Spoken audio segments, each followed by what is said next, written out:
عسلامة، شنو أحوالكم؟ ومرحبا بكم الناس الكل القدم وجدد في القناة متاعي.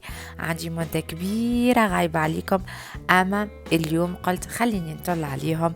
توحشتكم برشا برشا، توحشت لي كومنتير متاعكم، توحشت لي جيم متاعكم، لي زابوني جدد اللي يعملوا في الكليك على لي فيديو متاعي، لي بارتاج متاعكم زادا كيف كيف، اللي يجيوني سور انستغرام يبداو يسالوا فيا وينك شفت ما عادش ظهر على اليوتيوب.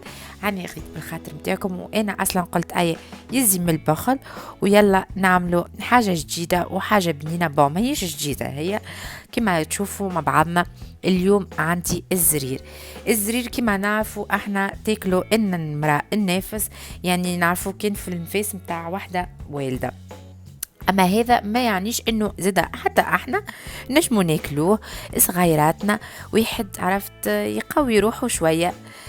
اليوم جبت لكم وصفة سهلة مهلة، والله ما هيش صعيبة وما فيهاش برشا خدمة. بون صحيح التعب شوية في كتحمير الفاكهة والرحيين والجلجلين، اما مش صعيبة وما فيهاش برشا خدمة، على خاطر الزرير متاعنا ماهوش مخدوم بالشحور، مخدوم بالعسل. الوغ تقعدوا معايا تتبعوا معايا كيف ما انا عملت بالتفصيل، وبقدرة ربي تجيكم الرسائل سهلة وتنجح لكم 100%. وكما العادة اللي اول مرة يتفرج في الفيديو متاعي مرحبا بيه، ما ينساش تعمل سابوني، ونتمنى انكم تعملوا دي جيم ودي بارتاج. كيف ما قاعدين نشوفوا مع بعضنا، عنا ما شاء الله الفاكهة قدامنا وجلجلين، مكونات اللي باش نسحقوهم للزرير. بالنسبة للوصفة هذية أنا جربتها هذه 6 مرة نعملها توا معاكم، يعني وصفة 100% ناجحة. ما وصلت باش نهبطها أنا في اليوتيوب، إلا كان يعني جربتها ونجحت لي ونجحت حتى العباد آخرين غيري. الحاصل ما نكثرش عليكم، باش نقولكم اللي زاده حتى لي زانفيتي جاوني في بنتي الصغيره قبل بعامين وذاقوا الزرير قالوا لي ما شاء الله بنين، شافي بالهم ما جبتو من تونس معاها ما شاء الله. يعني جربوا وبقدرة ربي ما كمش باش تندموا. ما نطولش عليكم برشا، نمشيو توا للمقادير متاعنا. عندنا 400 جرام جلجلين، 300 جرام بفريوة، و200 جرام زوزة، و100 جرام لوز. باش نسحق 250 جرام زبدة البنات مش مارغرين، و400 جرام عسل. بون انا باش تقولوا علاش عامله برشا فاكهه، نورمالمون في تونس يعملوا جلجلين ونوازيت اكاهو. انا نحبه مخلط، نحبه بالفاكهه، نحب معناه يبدا فيه كل شيء. انتم ما تنجموا معناه ما تعملوش الزوزه واللوز، معناه مش مشكل، تنجموا تعملوا نوازيت اكاهو بفريوه. بتوا لازمنا نعرجوا الجلجلين متاعنا والفاكهه، ومن بعديك نوريكم كيفاش نرحيوهم. توا نحط الفول يسخن، وتوا ناخذوا اطباق الفور متاعنا. حطيت الفور متاعي يسخن على 180 درجه الفوق ولوطه، ونحط عليها بابي كويسون ونحط الجلجلين. بون على فكره البنات راني انا ناخذ في الجلجلين منظف، نشريه من الدائم، وحتى نوريكم الباكو ديجا كان مكتوب عليه بيو، منظف ومنقي وكما نقولوا احنا مقشرينه. يعني اموره معناه واضحه، ما نسحقش انه انا باش نعاود ننظفه هوني. كيف ما قلت لكم باش ندخل الطبق نتاعي للفور على 180 درجه الفوق لوطه، مش بالهواء باش ما يطيروش، اوكي، جوست معناها سخانه الفوق لوطه. نحمروا الجلجلين نتاعنا بالكدا على خاطر الجلجلين لازم يقر الزيت نتاعو، والجلجلين صعيب في قران زيتو. نحمروه كل مره نحلوا الباب ونعرفت ونحركوا بالمغرفه اللوح، ما نخليوش يتحرق يعيشكم. هذا الجلجلين كيف ما تشوفوا، شفتوا كيفاش تحمر وما يقلونه. يبرد، خليه يبرد، الزيت يبرد شويه اخر، وباش نرحيه عطا نوريكم كيفاش نرحيوه. لازم يقر الزيت نتاعو بالكدا. وتوا ناخذوا بكونتيتي صغيره ونبداو نحطه في الميكسر نتاعنا ونرحيه بشويه بشويه. هذه الرحية الأولانية اللي رحيتها كما قاعدين تشوفوا، بدي شفتوا هكا فما شوية الزيت خارجة على خاطر حمرته بالكدا. ما حرقتوش اما حمرته ديجا، شفتوا لونه كيفاش تبدل. ديجا باش نعاود له رحيه ثانيه على خاطر فما كعيبات جلجلين مازالوا عرفت ظاهرين ما ترحاوش. هذه الرحيه الاولانيه نتاع جلجلين الكل رحيته الكل. قاعدين نشوفوا فما لقشات صغيرين كي نتاع جلجلين، وعجبتني النتيجه الاولانيه نتاع الرحيه الاولى. سافا مريله ماهيش بودر، ترحاتك اللي عاتي على العجينه قاره شويه زيتها. الرحيه الثانيه شفتوا كيفاش والله خاص كيما البات.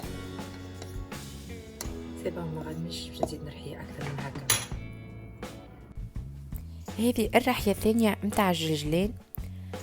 قاعدين تشوفوا ما شاء الله معناها طريه على الاخر، جات عطات معناها على بات نتاع جلجلين. سافا مريقله، مانيش باش نزيد نرحي اكثر من هكايا. توا نكمل نجمر البفريوه نتاعنا والزوزه واللوز، نحمرهم كيما عملت للجلجلين. وهذه البفريوه كملت حمرتها وتوا ما بقى كاين باش نرحيها. سامحوني البنات، مشى في بالي صورت الفيديوهات نتاع البفريوه والزوزه يا اخي طلعوا ما تصوروش. بون حبيت توا نوريكم فهمكم. هذيك الغامق اللوتاني بالكل هو الجلجلين اللي افتح منه البفريوه، والفوقاني بالكل اللي هوني اللوز. تشوفوا ما شاء الله قارين زيتهم. ذوبت الزبده متاعي كما قاعدين تشوفوا على النار هاديه، وديما نقول لكم على نار هاديه يجيب الزرير راهم. الزبده ذبلولانيه، وتوا نكمل نحطوا عليها البات نتاعنا نتاع الجلجلين والبفريوه والزوزه، ونبداو نحركوا بالمغرفه لوح. نحركوا الزرير نتاعنا باش نحاولوا ندخلوا الزبده في البات بشويه بشويه. ونزيد عرفت على نار هاديه، ما تنسيوش ديما على نار هاديه باش ما يتحرقش. بعد ما حركنا بالكدا وحاولنا نحلو هيك ساعات يبدا فما هيك الكعبر نتاع البات لازمها تتحل بالكدا في الزبده.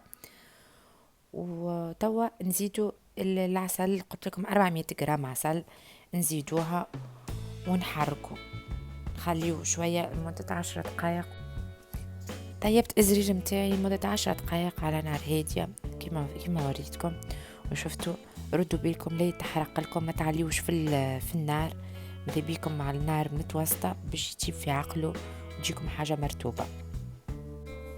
وتوا جبت لكم الزرير متاعنا، صحيح طيب في المانيا اما تحسوا في تونس، معك الديكوراسيون التونسيه بالفولاره بالقفص نتاع سيدي بوسعيد، بالبيب كيف نتاع المدينه العربي متاعنا، بالبندق، شوش ورد هكذا اللي يقولوا له. دخلت هكيا عرفتك بكل جوارحي هكا في جونا التونسي. نوريكم غرفة من الزرير متاعي.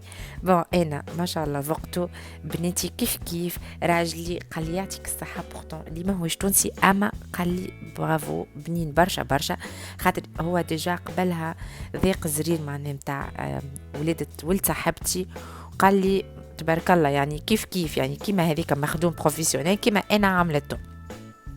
توا ما بقى لي كان باش نقولكم بسلامة وفي امان الله، ونتمنى انكم كيما العادة تعملوا لي جيم لي كومنتير.